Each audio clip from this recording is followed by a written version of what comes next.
Alors du côté d'Interlagos, il y a pour moi 2 équipes quand même qui ont particulièrement souffert et on les attendait quand même un peu, Mercedes et Ferrari. Je ne sais pas si tu es d'accord, Stéphane. On commence par Mercedes qui avait gagné l'année dernière, qui était plutôt en forme à Austin et à Mexico, et qui avait l'occasion quand même de reprendre des points importants. On pense notamment à la bagarre pour la 2e place du championnat entre Lewis Hamilton et Sergio Perez.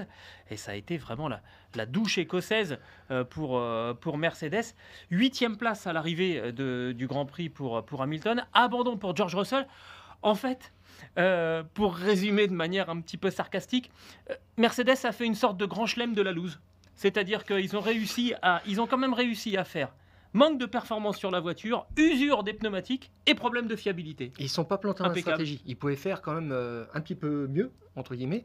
Mais oui, c'est vrai qu'ils ont souffert. En fait, ils ont fait exactement l'inverse de Mexico, où Hamilton avait obtenu une belle 2e place. Ouais.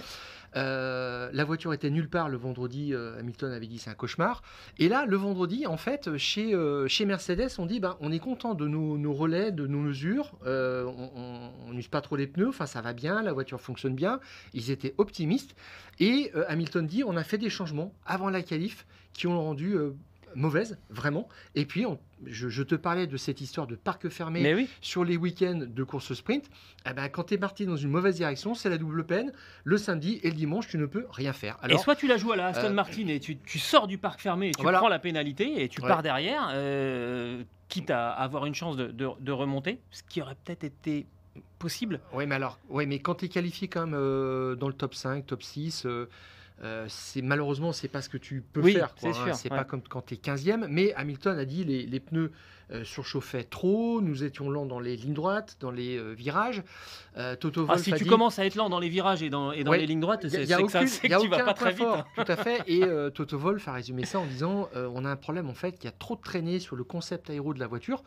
Donc, c'est compliqué. Et puis, ils avaient relevé un petit peu aussi la hauteur de caisse par sécurité, parce qu'il y a des boss à Sao Paulo et qu'ils ne voulaient pas risquer une ça, ils sont vraiment traumatisés avec cette histoire. Mais bien sûr, mais là encore, ils s'accrochent à la 2e place du championnat. Et ce qui les tient, c'est les 20 points qui les séparent de Ferrari. Donc, ils n'ont aucune marge de manœuvre. C'est ça le problème. Ouais. Et que si ça part mal, ils ne peuvent pas se dire, allez, on met tout en jeu, on part de la pit lane et puis on va se refaire. Non, ça, c'est terminé, quoi.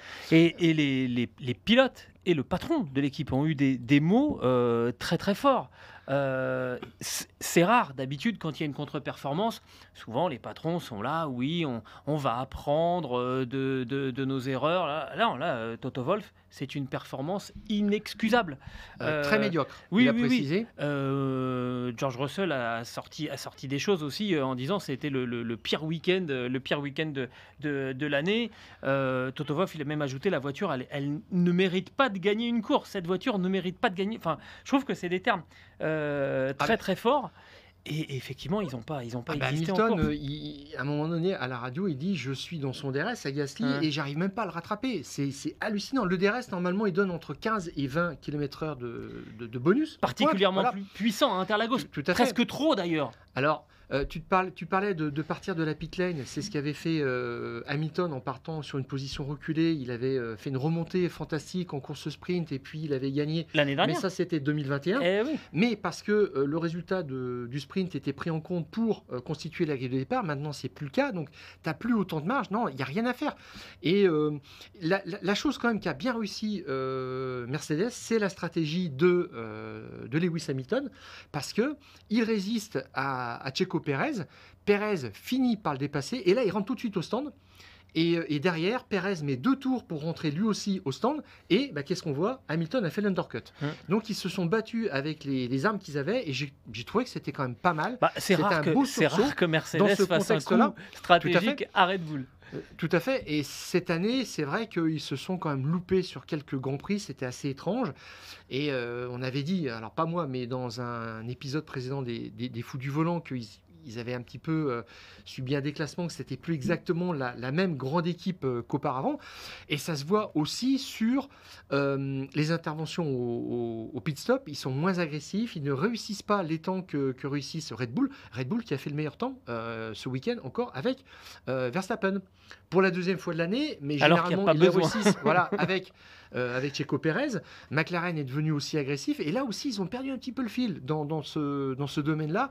Donc, ça veut dire que il faut tout un petit peu remettre en place. Mais j'aimerais pas être à leur place là, aujourd'hui, parce que quelle définition de la voiture pour 2024 Ah, c'est C'est sûr. ça le problème. Mais Là, ils nous serinaient qu'ils allaient dans la bonne direction, que tout ce qu'ils mettaient en place au niveau des pièces, fonctionner. ça fonctionnait bien et Mhm. c'était pour l'année prochaine. Bon, ben là, maintenant, c'est quid. Mais bon, je pense Ils sont qu'ils pas vont, les seuls dans ce ils cas-là. vont hein. changer complètement de concept. Donc, finalement, ce qu'ils enregistrent là, aujourd'hui, sur cette voiture, je pense que c'est même pas pertinent. Mais Lewis Hamilton, à propos de cette W14, sa monoplace de cette année, a sorti exactement les mêmes mots que pour la voiture de l'année précédente. Il a dit... Dieu merci, il ne me reste que 2 grands prix à piloter cette chose. Voilà. Quand même, bon, je ne sais pas combien coûte une voiture de Formule 1, une monoplace, mais c'est dire le peu de considération qu'il a pour cette voiture.